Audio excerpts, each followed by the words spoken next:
Hello and welcome to York County. I'm your host, Lynn Turner Fitzgerald. Joining us is Yellowstone County Commissioner John Ostlund. Thank you for being here. I know I'm getting you between meetings and all kinds of stuff, so I appreciate you taking the time. Lynn, thank you for having me. We enjoy the conversation. It's nice to have the opportunity to tell the public what we're doing and why, and Exactly. help to keep them informed. Well, first of all, I want to start off with the legislative session, the 2025. What are you looking for Yellowstone County? Are there specific items that you want or need? Well, you know, there's quite a bit of activity that's going to happen in the 25 session. And Lynn, a lot of it is driven over the crime issue. So we've been dealing with the cartels and the open border and the flow of fentanyl and drugs across the southern border. And they've really got a foothold in Yellowstone County, and quite honestly, they've driven a lot of things that will and have become our legislative priorities. Okay, can I stop you here and explain to me, who are these cartels? Where are they from? That's probably a better question for the county attorney, but you've probably seen on the map nationally now, Montana is one of the states that have been identified of having the worst cartels from South America that have infiltrated this. And we've been dealing with them, quite honestly, for several years now. And most of the flow of fentanyl and meth into our state is a result of cartel influence.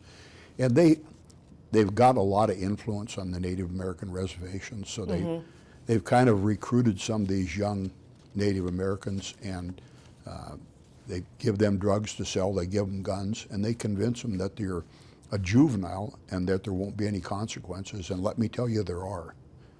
So in other words, you're a juvenile. Yeah. If you shoot somebody, no, don't worry about it because you're a juvenile? That's what they're being told? That's what they're being told. And if you remember, a year ago in August at our fair, we had some gang activity down there. Yes. And we had a result, end result was a shooting down there and a fatality. We didn't have that problem this last year, and that's because 19 of those kids were incarcerated and charged with felony crimes for bad behavior, all kind of related to gang activity and drug flow. Well, I believe, and this was some time ago, so I could have this wrong, but Police Chief St. John said they had identified at that time 7 individual youth gangs. Yeah. That number could be different now, but so these, did you say 19 Jews are in? I think there were 19 at one time incarcerated down there, and they're moving through the system. They'll be either plea bargain or up on trial, and they're going to be tried as adults, a lot of them, for the behavior that they Right. Yeah. So are they various gangs, or are they all one gang? You know, I don't know if I can answer that correctly, but probably more than one. But a lot of these kids might have been connected to more than one, but most of them knew each other. So that created another problem for incarceration because we had to keep them separated before their trial. Can't let them have any discussion. That sounds like a big number. It's a big number. Are there more, possibly? Yeah, there's a lot more. What makes Montana so attractive? That's a great question, and the answer to that is just money.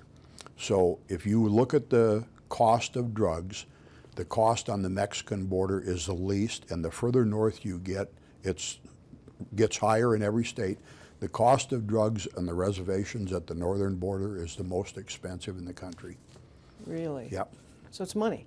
And there's a lot of cash available on the reservations, and they seem susceptible to that behavior. Well, to address that, then, what are you going to ask the legislature for? Well, what the legislature has done, they've already recognized that our court systems are backed up, our detention facility is full, and so we've started off by expanding the detention facility on a project with the city that was kind of slated for $6 million and has turned into an $8 million construction project. That's a 72-hour hold that will get some of this bad behavior off street, will get them locked up.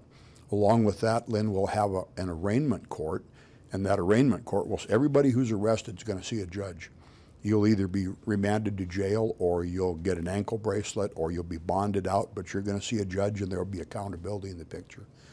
And then additionally, the legislature, and we've talked to the clerk of the Supreme Court and Beth McLaughlin, who works for the Supreme Court, and they've slated us for 3 new district court judges. We're the only one county that's going to get any that I'm aware of. That could change, but right now we're slated for 3.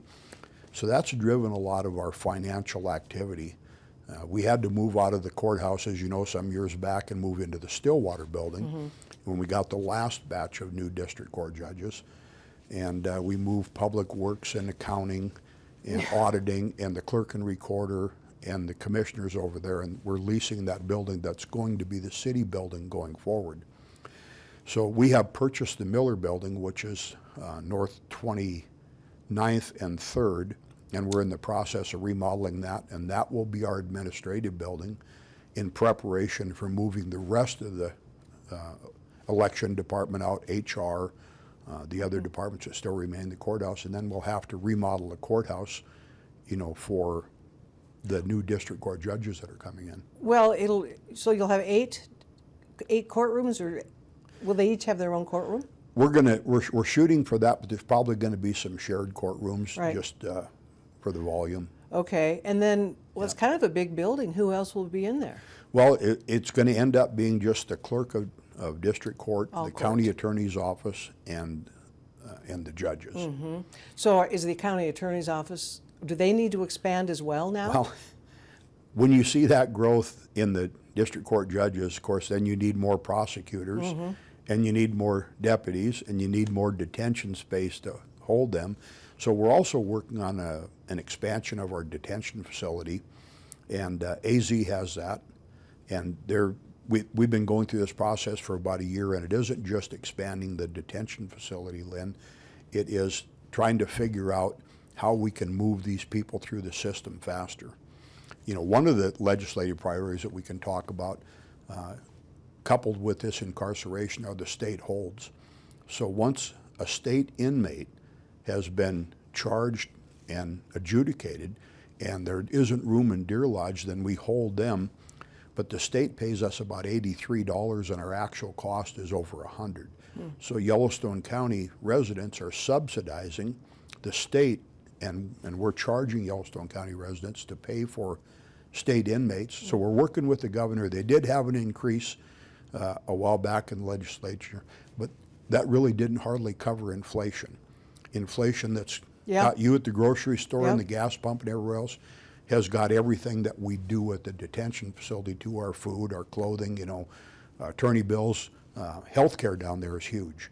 A lot of the inmates that are in there have got medical problems. Then when they're incarcerated, we pay that bill too. Right. So that process, we hope, is going to come to a fruition the first year. We'll have a recommendation on how many beds we're going to add down there, and then we'll have to decide when we're going to go to the voters to ask if they'll fund it. Okay. Well, the jail has been a conversation for years. Yep. Years. Yep.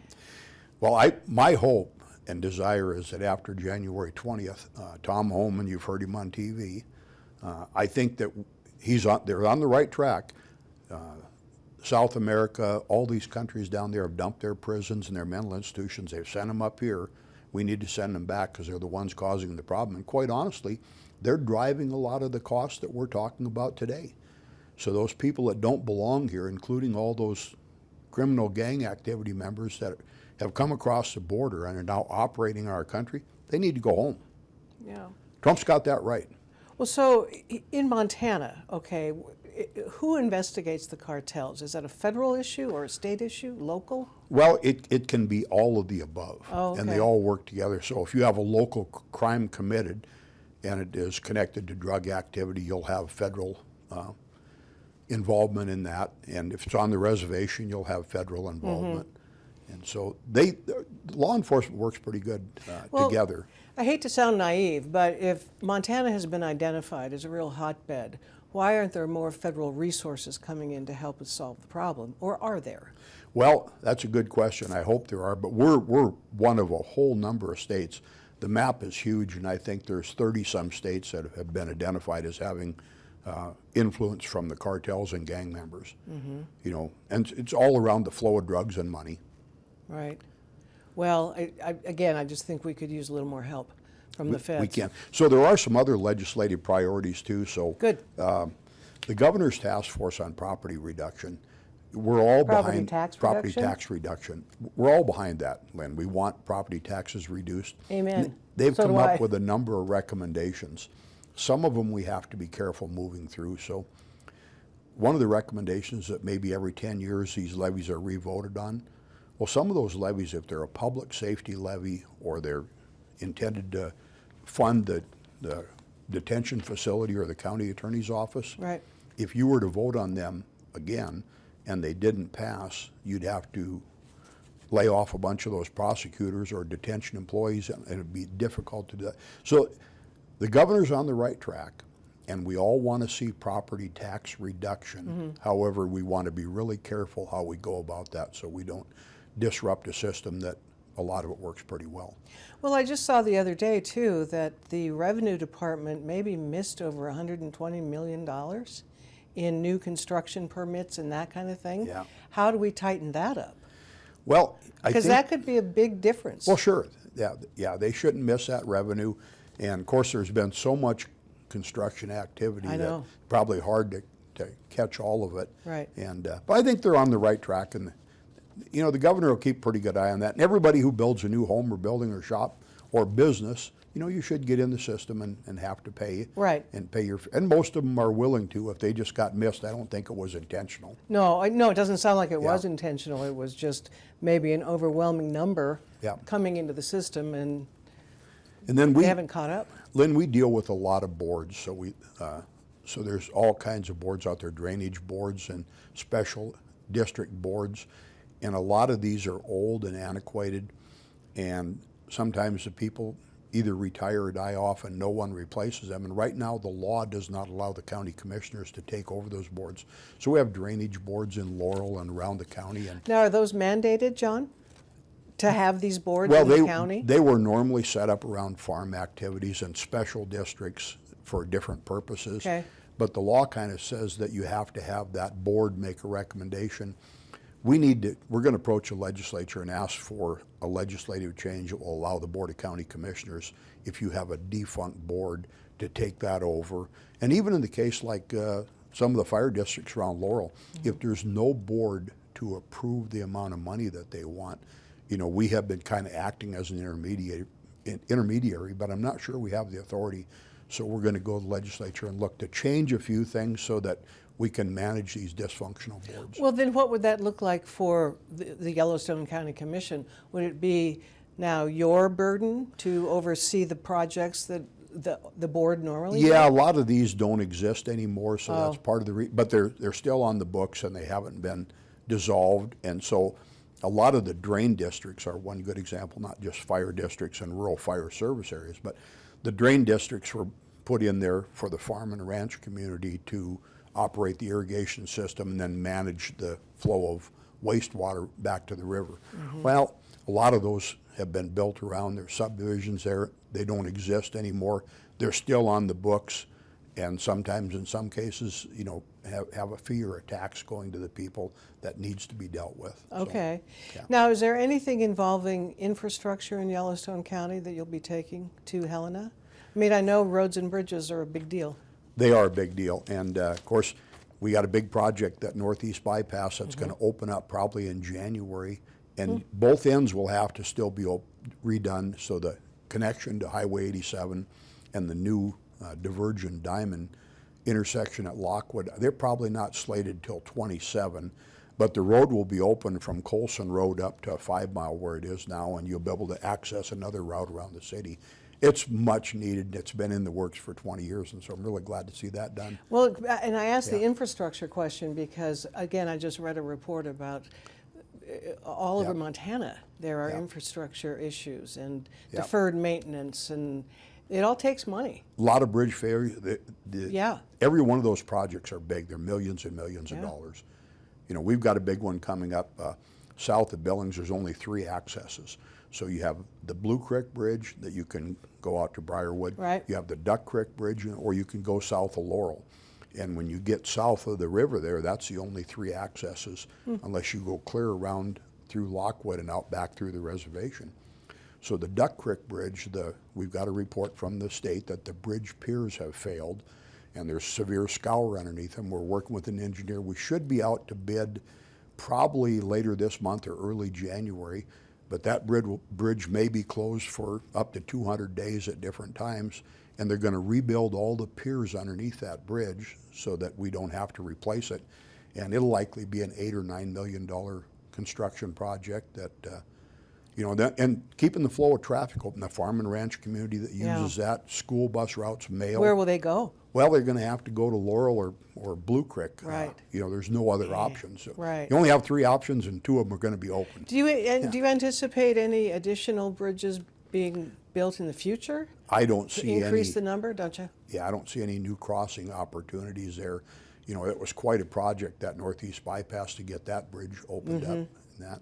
So redoing the Duck Creek Bridge, you said 8 or 9 million, you think? 8 or 9 million. Is that strictly Yellowstone County money?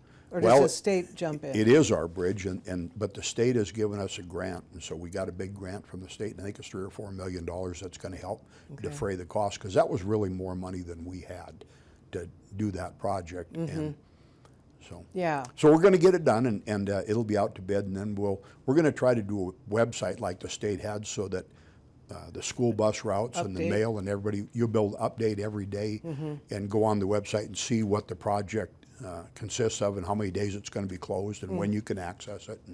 Ambitious project. Yeah, ambitious. What do you think this year's legislature, is there number one issue that stands out for you statewide, not just Yellowstone County? I think 2, crime and taxes. Okay. I think they're going to deal with both. Yeah. Okay. Yeah, taxes is always a big issue, as we all know. Well, crime takes money, Crime, and we're going to reduce the tax money, so yeah. where's the formula? We got to see what comes out of the legislature, I don't guess. we? It should be fun. Well, you're up there too quite a bit, aren't you? NACO is really involved, the Montana Association of County Right. Commissioners and elected officials. And of course, you have the clerk and recorders and the clerk of district court and treasurers. And so everybody has to watch what the legislature changes, because that has an impact on local funding. What about schools in the Yellowstone County area? Anything coming up for them?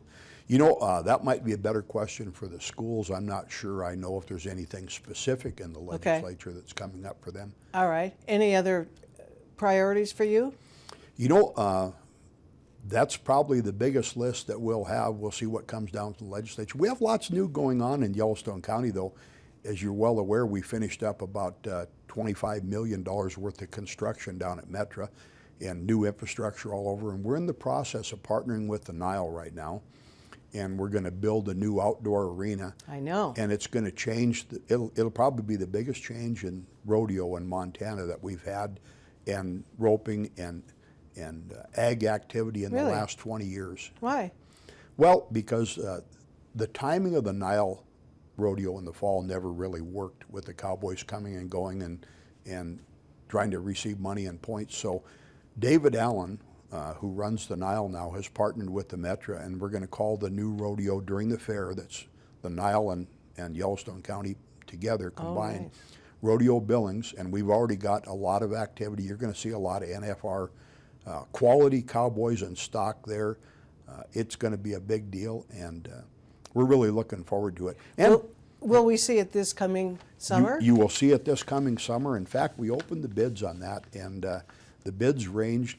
So there are a lot of contractors that bid on this project, 8, which normally we've had 1 or 2 in the past years. And the bids range from about $650,000 down to $375,000. So I think we're going to save a little money, and we're going to have a great project out there for the community, and expansion of what we do for ag, 4-H, and the Nile down at Metro Park. And so we're really kind of excited about that. Rebuilding the Miller Building, remodeling the courthouse. We got a lot of projects, Lynn. There's a lot going on between you and the city, moving offices, and that's got to be a huge undertaking. The city is moving. I think they're moving in right now. Yeah. We got planning moved in. So we've been in the Stillwater building. We were the first tenant, and it was privately owned before the city purchased it. Now we lease our space from the city. You'll continue to do that, right? We're going to continue to do that through next year. Oh. So next year in December, we should be finished with the construction project at the Miller Building, and that will be our new administrative office. And so the commission will move back to the Miller Building? The commission will move there, so all the departments will, elections will be there, HR, the treasurer, motor vehicle, clerk and recorder, accounting, auditing, finance. Where are you parking at the Miller Building? We have about a half a block of parking there, and some of it, a lot of it will be reserved for our guests, of course. Yeah. And then we bought some other additional parking lots, so we'll have to move around what we do. Right now, we have a parking lot that's a block or two east of, we're east and north of the courthouse, so we might have to pay for some additional parking, and there'll be parking in the city's building across the street. Right. And so, That's always an issue, isn't yep. it? Okay. Parking is a big issue downtown. I know. Yeah. So housing. Housing is a real Affordable problem. Affordable housing, thank you, is Yeah. a problem across the state of Yeah. Montana. And we're seeing it here. How does it impact Yellowstone County? Well, I think it impacts Yellowstone County in the same way it impacts everyone else. I know there's some money available from the legislature, and I know that they're working right now to do some affordable housing projects up near Skyview High School. There's a process to work with the state of Montana to lease some of that property so that they can build homes on that, and it would be a long-term lease rather than an investment of land purchase for the homeowner. So it reduces the initial cost. Okay. You know, that initial cost for everything is, inflation has driven everything that we do up so much in the last few years, and then you compound that with 6 or 7% home interest, and it makes it unaffordable for most people to attain that. Well, and So- the wages just don't keep up. Wages have not kept up. It's Yeah. just a cry. Well, do you anticipate that happening in the near future? Couple You know, years? I'm kind of hoping that it does, and we'll see what comes out of the legislature this year, because everybody's talking about that, not only property tax reduction, but a way to build affordable housing. I know the realtors and the Home Builders Association are really lobbying for, you know, some kind of a process to make that affordable housing an opportunity. Well, and I think I heard that they're batting around a possible program to assist with the down payment. I understand there's some money available from the state. I Get think- more people in there. Yeah, Okay. yeah. Final question, then I'll let you go. Yeah. Do you anticipate that the commission will remain at 3 commissioners for the long term? Is there any reason for it to get bigger, like 5 members?